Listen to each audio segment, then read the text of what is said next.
అందరికీ నమస్కారం. ఈనాడు మా చిన్నాన్నగారు మజ్జి అప్పారావు గారి యొక్క తృతీయ వర్ధంతి సందర్భంగా మనం ఇక్కడ మధురవాడలో ఈ వృద్ధాశ్రమంలో మధ్యాహ్న భోజనం అన్నదానం ఏర్పాటు చేయడం జరిగింది. మా చిన్నాన్నగారు, మా నాన్నగారు, మా రెండో చిన్నాన్నగారు మేమందరం కూడా ఉమ్మడి కుటుంబంగా జీవిస్తూ ఉండేవాళ్ళం. 2020 జీవిస్తున్నాం. 2023లో ఫిబ్రవరి 9వ తారీఖున యాక్సిడెంట్ సందర్భంగా మా చిన్నాన్నగారు కాలం చేయడం జరిగింది. ఆయన ఉన్నప్పుడు మొత్తం మా ఊర్లో నిరుద్యోగులు కానీ, చదువుకునే ఆశయాలు ఉన్న వాళ్ళని కాడి చిన్నపిల్లల నుంచి ప్రతి ఒక్కరికి కూడా వారికి చదువు అందించే విధంగా చాలా చేశారు. ఇంకా ఇప్పుడు ఆయన ఆశయాలని కానీ, ఆయన సేవా కార్యక్రమాలు మేము అవి ఆయన ఇప్పుడు మాకు భౌతికంగా లేకపోయినా మేము కొనసాగించే ధైర్యాన్ని అందరూ కూడా మాకు ఇవ్వాలని కోరుకుంటున్నాను. అందరికీ నమస్కారం. ఆ సోదరుడు తృతీయ వర్ధంతి సందర్భంగా మరి ఈ 3 సంవత్సరాల నుంచి మా గ్రామాల్లో అనేక కార్యక్రమాలు చేస్తున్నాం.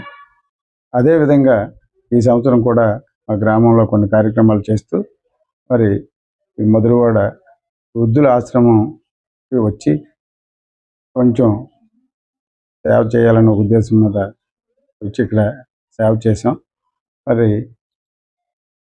మా తమ్ముడు తాలూకా, మా సోదరు తాలూకా ముఖ్య ఉద్దేశం మరి అతను యాక్టివ్గా పాల్గొని విద్యార్థులు కొంతమందిని చదివించడం, మరి విద్యను కానీ క్రీడలకి ప్రోత్సహించడం అనేక కార్యక్రమాలు చేసేవాడు.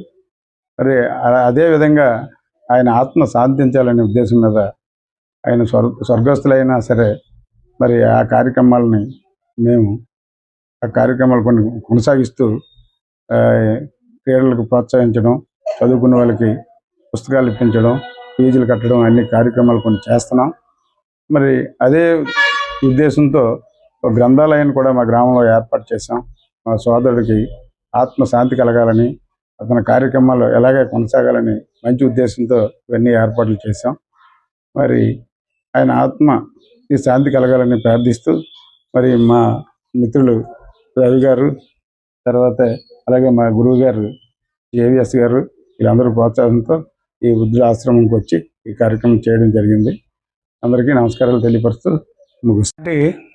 మజ్జి అప్పారావు గారి తృతీయ సంస్మరణ దినోత్సవ సందర్భంగా విశాఖ వృద్ధాశ్రమం అయినటువంటి ఈ ఆశ్రమంలో వృద్ధులందరికీ కూడా సేవా కార్యక్రమంలో భాగంగా మధ్యాహ్న భోజనాన్ని అందజేసినటువంటి వారి కుటుంబ సభ్యులు వారి మీద ఉన్నట్టు అక్కడ ప్రతిష్ఠింపజేశారు.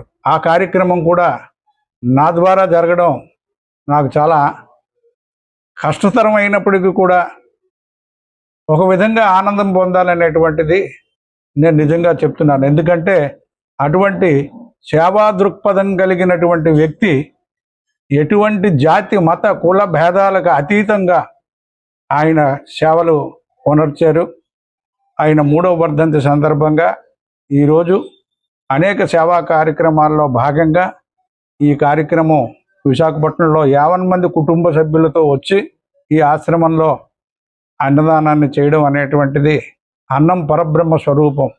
కాబట్టి అటువంటి పరబ్రహ్మాన్ని కొలవడం అంటే అతని ఆత్మ ఎక్కడున్నా సరే ఈ యొక్క ఆనందాన్ని చూసి శాంతించి వారి కుటుంబ సభ్యులకు ఆశీస్సులు అందజేస్తూ మరిన్ని కార్యక్రమాలను ముందుకు తీసుకువెళుతూ